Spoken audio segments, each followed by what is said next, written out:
বকেয়া বেতনের জন্য অধ্যক্ষকে দায়ী করে তালাবন্দি করে বিক্ষোভ দেখালেন 4 জন অশিক্ষক কর্মী। আজ এই ঘটনাটি ঘটে রায়গঞ্জের সরকারি বিএড কলেজে। অভিযোগ, এই বিএড কলেজে 4 জন অস্থায়ী কর্মী রয়েছেন। 6 মাস ধরে তারা ঠিকমতো বেতন পাচ্ছেন না, এখনো 1 মাসের বেতন বাকি রয়েছে। এই পরিস্থিতিতে সংসার চালাতে গিয়ে হিমশিম খেতে হচ্ছে কর্মীদের। কিন্তু কেন বেতন মিলছে না তাদের অভিযোগ, কলেজে গভর্নিং বডি গঠিত না হওয়ায় এই পরিস্থিতি হয়েছে। আর এর জন্য পুরোপুরি দায়ী এই কলেজের অধ্যক্ষ।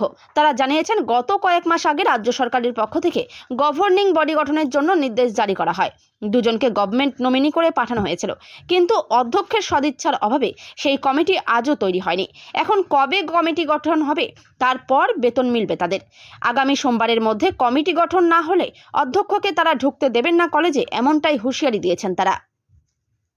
আমার নাম দীপঙ্কর ভৌমিক। এখানে কি পদে চাকরি করেন? আমি এখানে অ্যাসিস্ট্যান্ট লাইব্রেরিয়ান। কি সমস্যা, আপনারা তালা মারলেন না? সমস্যা অনেকই আছে, তার মধ্যে কিছু গুরুতর সমস্যা আছে। যেমন আমাদের দীর্ঘ 6 মাস ধরে বেতন হয় না ঠিকমতো। এর আগে একবার বেতন হলো 3 মাস পরে, তারপর আবার 1.5 মাস পরে হলে এই মাসে বেতন হয়নি। কারণটা হচ্ছে গত 18/11/2024 সালে গভর্নমেন্ট একটা অর্ডার বের করেছে, রাজ্য সরকার।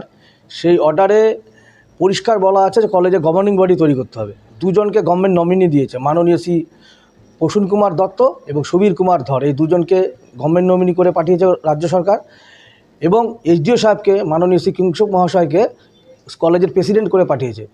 অথচ উনি আমাদের প্রিন্সিপাল সাহেব গড়িমসি করছে, উনি গভর্নিং বডি তৈরি করছে না, যার জন্য আমাদের এই সমস্যাগুলো তৈরি হয়েছে। প্রায় 1.5 মাস পার হয়ে অতিক্রান্ত হয়ে গেল, কিন্তু গভর্নিং বডি তৈরি করার কোনো ওনার সদিচ্ছা নেই। তাতে আপনাদের কি সমস্যা? আমাদের বেতন হচ্ছে না। আজকে বেতনের জন্য যখন সব কলেজের সমস্ত স্টাফদের বেতন হয়ে গেছে, আমরা যে কন্ট্রাকচুয়াল 4 জন স্টাফ আছি, আমাদের বেতন হয়নি। আমরা বেতনের কথা স্যারকে বলতে গেলাম, স্যার বলল যে গভর্নিং বডি তৈরি হবে তারপরে বেতন। এবার যদি গভর্নিং বডি 1 মাস পরে হয়, তাহলে কি আমাদের বেতনটা 1 মাস পরে হবে? আমাদের তো সংসার আছে, বাচ্চা কাচ্চা, বউ বাচ্চা আছে, সকলে। কি করবেন? আমরা আজকে তালা দিয়েছি, প্রিন্সিপালকে আটক করবো, আটকাবো। উনি সোমবারের মধ্যে যদি গভর্নিং বডি তৈরি না করে, তাহলে আমরা আগামী দিনে এই কলেজে বৃহত্তর আন্দোলনে যাবো। আর ওনাকে কলেজে ঢুকতে দেবো না।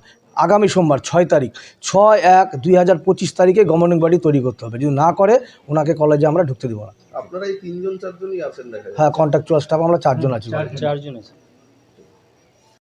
ক্ষতিকারক প্লাস্টিকের ক্যারিব্যাগ বর্জনের নির্দেশ দিয়েছে সরকার।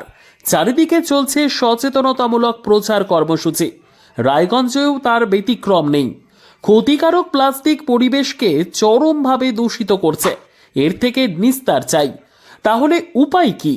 চিন্তা নেই, রায়গঞ্জে চলে এসেছে বিকল্প ব্যবস্থা। সবার জন্য সুখবর। পশ্চিমবঙ্গ সরকারের অনুমোদনে আগামী সপ্তাহ থেকেই শহরে তৈরি হতে চলেছে পরিবেশ বান্ধব দূষণমুক্ত বিভিন্ন ধরনের বায়ো ক্যারিব্যাগ, যা অবশ্যই পচনশীল। একেবারে সুলভে পেয়ে যাবেন আপনারা।